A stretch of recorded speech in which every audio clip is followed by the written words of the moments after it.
In this video, you're going to practice solving systems of equations from a table algebraically, meaning that we're going to work this out by hand. So here is an example. The tables of ordered pairs represent some points on the graphs of lines R and S.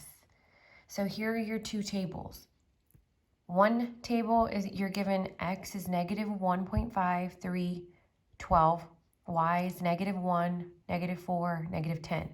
So this right here is a point, this is another point, and this is another point on the line. The same thing with your second table. You're given 3 points from the second line. So in order to write a system of equations that represents each of the lines, we're gonna identify the solution. So I'm gonna do my work on a separate sheet of paper. So what I want to do is take this first one and we're going to just identify this as equation number 1.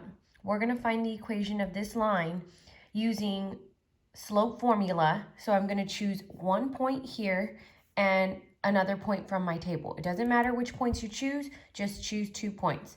I'm going to choose negative 1.5 comma negative 1 and 3 comma negative 4 to find my slope. And then I'm going to work the second table after I complete the entire process for finding the equation of the line in slope-intercept form of the first table. So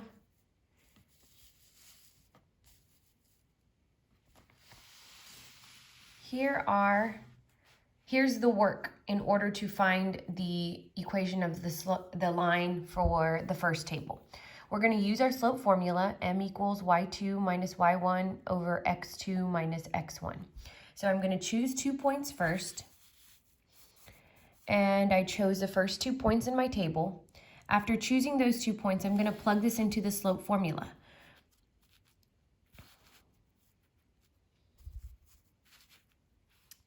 So when I plug this into the slope formula, I'm going to get negative 4 minus negative 1 divided by 3 minus negative 1.5. You do simplify this. So again, I label my y1, y2. So y2 minus y1 over x2 minus x1. When I simplify, negative 4 minus a negative 1, you need to go back and recall minus a negative will change to a positive. So you get negative 3.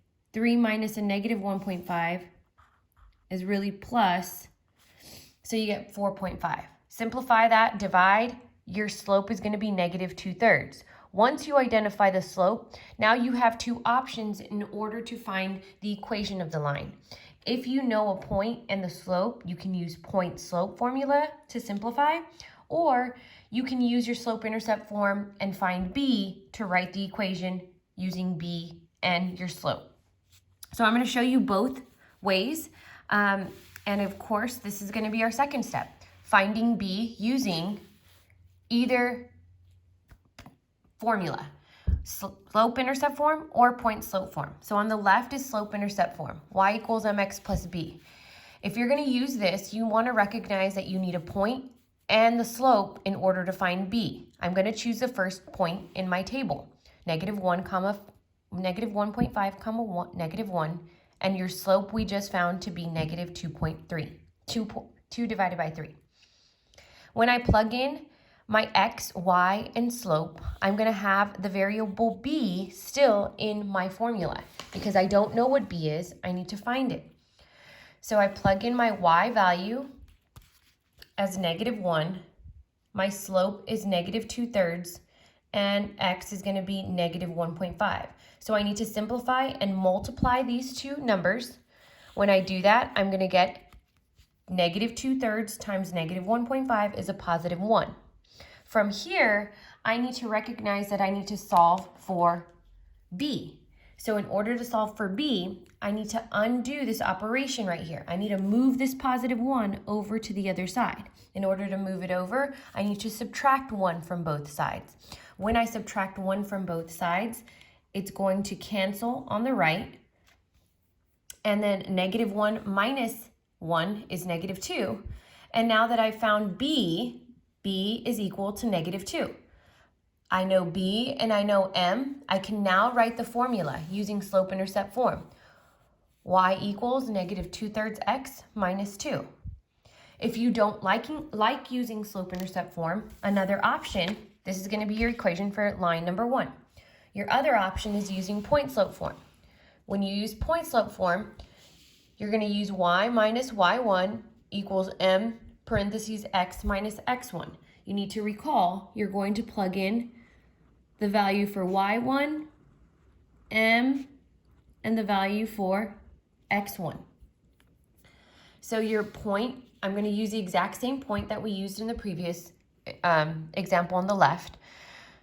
Your x1 is negative 1.5, your y1's negative 1, your slope's negative 2/3. Once you plug that into your formula, you're going to start to simplify. You want to recognize, again, if you see minus and negative, this is going to change to plus. Minus and negative will change to a plus. From here, we need to get rid of the parentheses. So on the right side, we're going to take negative 2/3 times x, negative 2/3 times 15. On the left side, we're not doing anything to y plus 1, so we're dropping that down. Once you simplify and multiply, you're going to get on the right side, negative 2/3 times x is negative 2/3 x, negative 2/3 times 1.5 is a negative 1. From here, you want to isolate the y, so you need to move this plus 1 over to the right side. The only way you can move this plus 1 over to the right side is by subtracting 1 on both sides. When you subtract 1 on both sides, it's going to cancel on the left, isolating the y variable, and so your final equation should be y equals negative 2/3 x minus 2. Which you notice, we got that in the first place. You need to recognize that these are the same equation. They're exactly the same. This is still equation number 1. I showed you 2 different forms. So after finding equation number 1, we need to find equation number 2. So we're going to go ahead and take that second table and do the exact same thing. I'm going to show you both ways so that you have those 2 options to work with. So equation number 1, going back to our notes, is going to be y equals negative 2/3 x minus 2. Now we're going to take 2 points from the second table and find the slope and plug this into slope-intercept form and point slope so you can see the differences between the 2. And so you can get comfortable identifying which form you like to use. So again, I'm going to use slope formula to find the slope.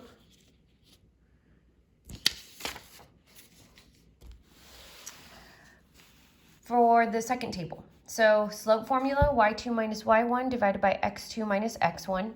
I took 2 points off of my table and I labeled it x1, y1, x2, y2. I'm going to now plug it into the slope formula, and this time when I plug it into the slope formula, I'm going to get negative 6 minus 20 in the numerator divided by 3.75 minus negative 6 in the denominator.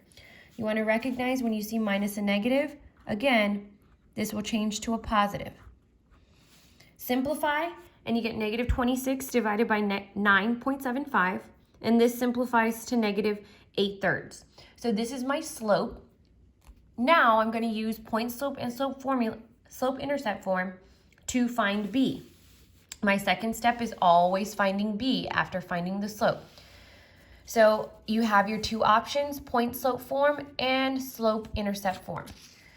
If I'm going to use slope-intercept form again on the left, I'm going to take a point and take my slope that I just found and plug it into the formula.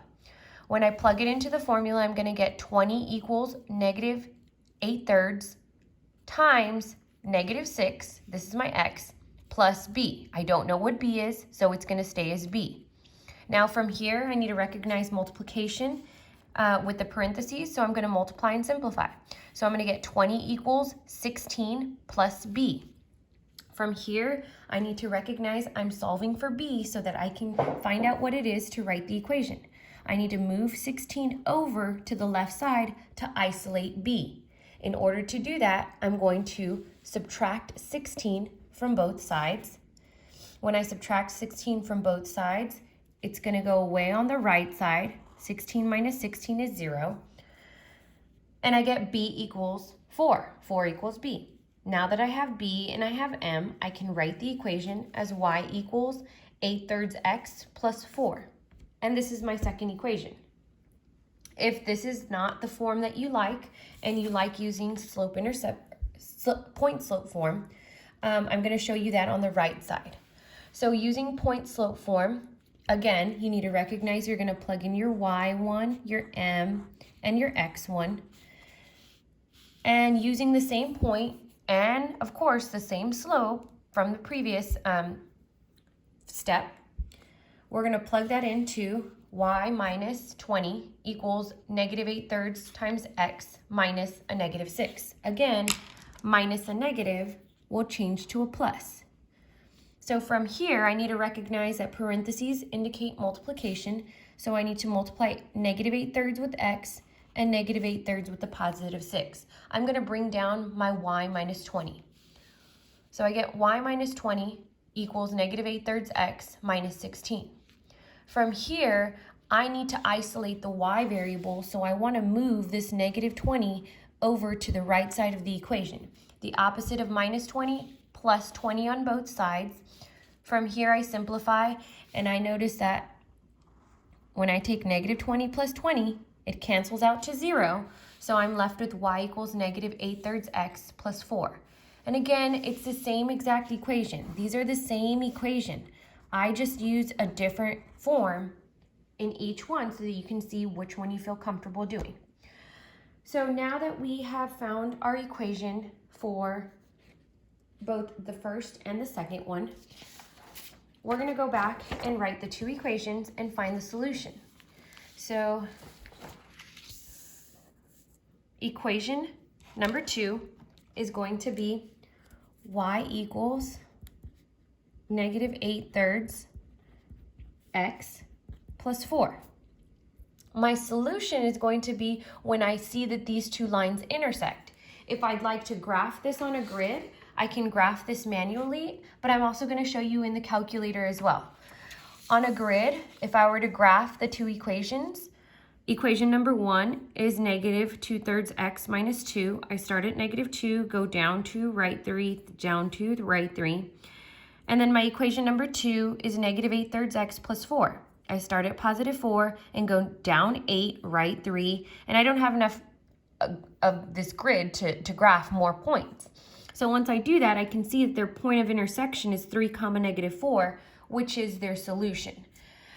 You won't always have graph paper available, so in order to graph this in your Desmos calculator, I'm going to show you here on my iPad using the Desmos app. So I'm going to take the two equations we just found and type them in.